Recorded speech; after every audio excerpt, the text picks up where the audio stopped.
سوال یہ ہے، اس کورونا کے ماحول میں مسلمانوں کے ساتھ ساتھ غیر مسلم بھی راشن کے محتاج ہے، تو کیا انہیں اس حالت میں زکوٰۃ کے پیسے دے سکتے ہیں؟ سوال یہ ہے، کیا جائیداد پر بھی زکوٰۃ ہوتی ہے؟ کیا زکوٰۃ قرض لے کر ادا کر سکتے ہیں؟ جو بندہ اپنی ماں کو جلا سکتا ہے پھر وہ کس کے ساتھ بھلائی کر سکتا ہے؟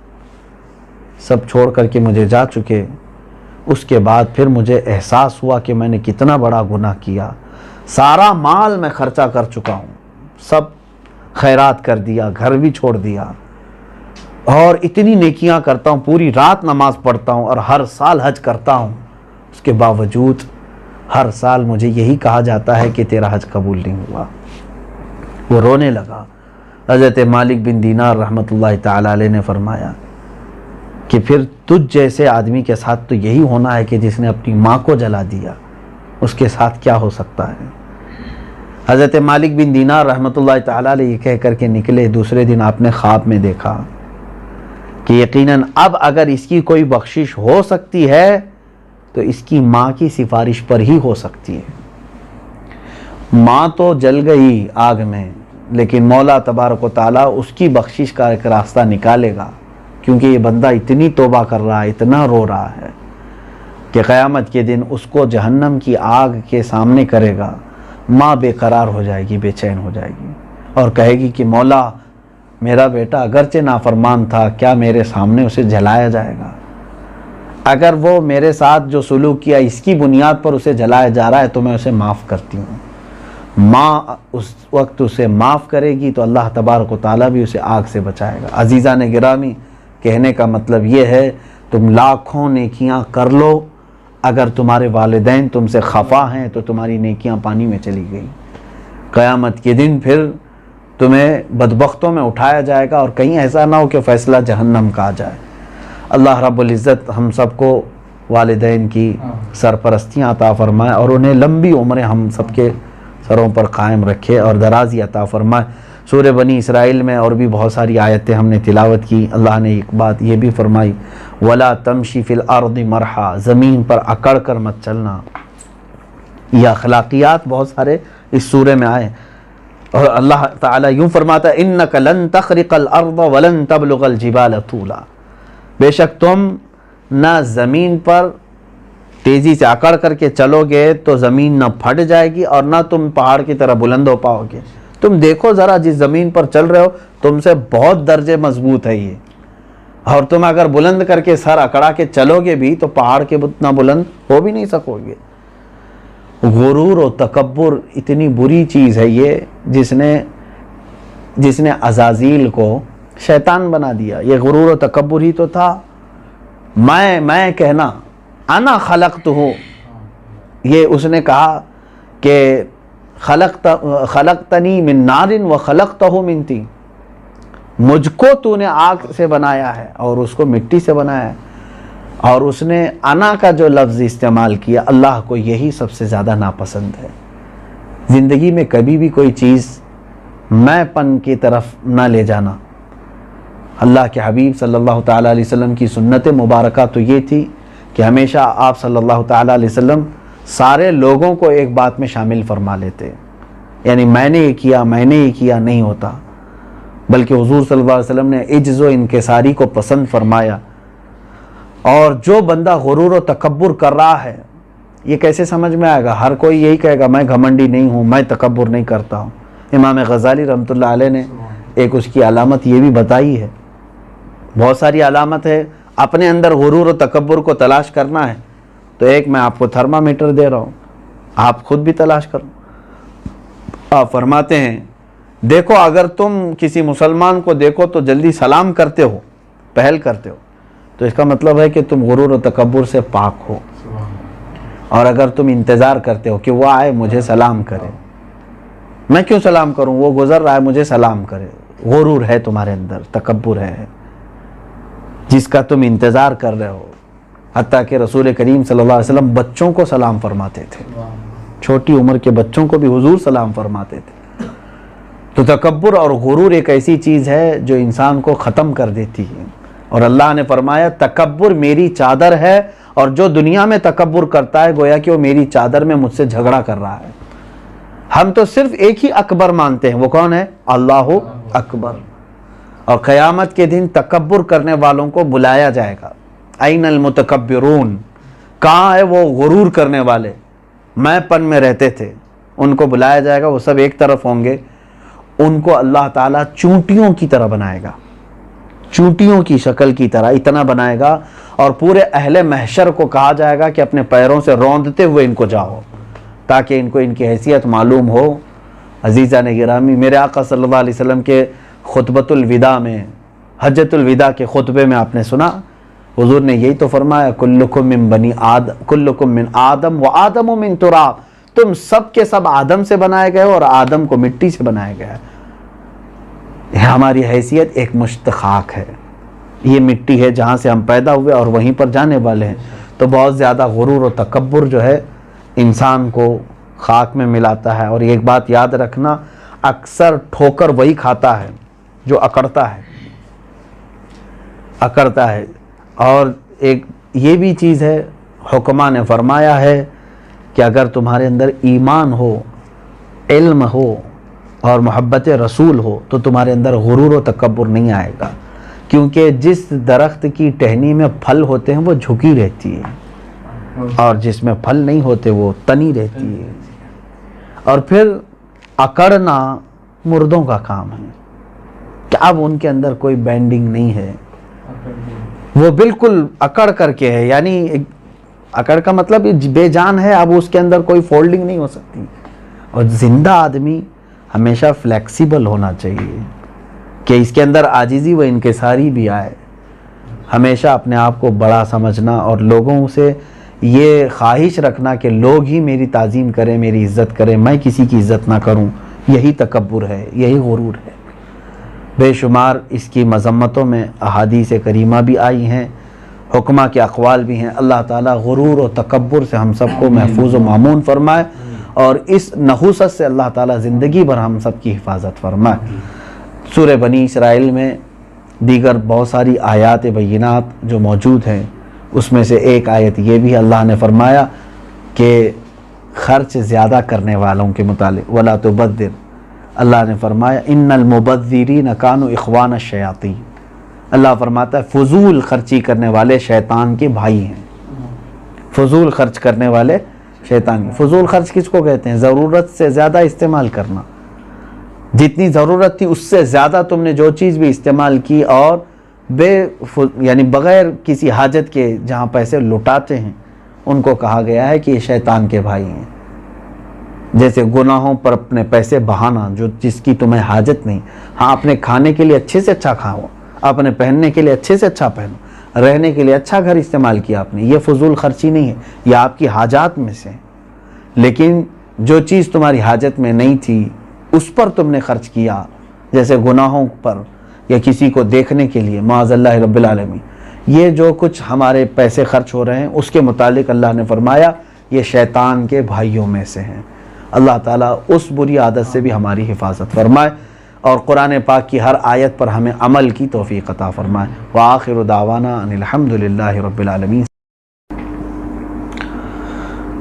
کچھ سوالات ہیں، معمول کے مطابق آج بھی ان کے جوابات پیش کرنے کی کوشش کر رہا ہوں. آج کا یہ ٹاپک تھا زکوٰۃ کے متعلق. تو پہلا سوال یہ کیا گیا ہے، زکوٰۃ کن پر واجب ہے؟ ظاہر سی بات ہے، یہ سب سے پہلے معلومات ہونے ضروری ہیں. زکوٰۃ مالک نصاب پر، عاقل بالغ مالک نصاب ہو. مالک نصاب کسے کہتے ہیں؟ مالک نصاب جو ہے، شریعت نے ایک لمٹ مقرر کی ہے مال میں. سونا، چاندی، مال، پیسے، اتنے لمٹ کا جس کے پاس مال ہوگا اس کو مالک نصاب کہتے ہیں. وہ لمٹ کیا ہے؟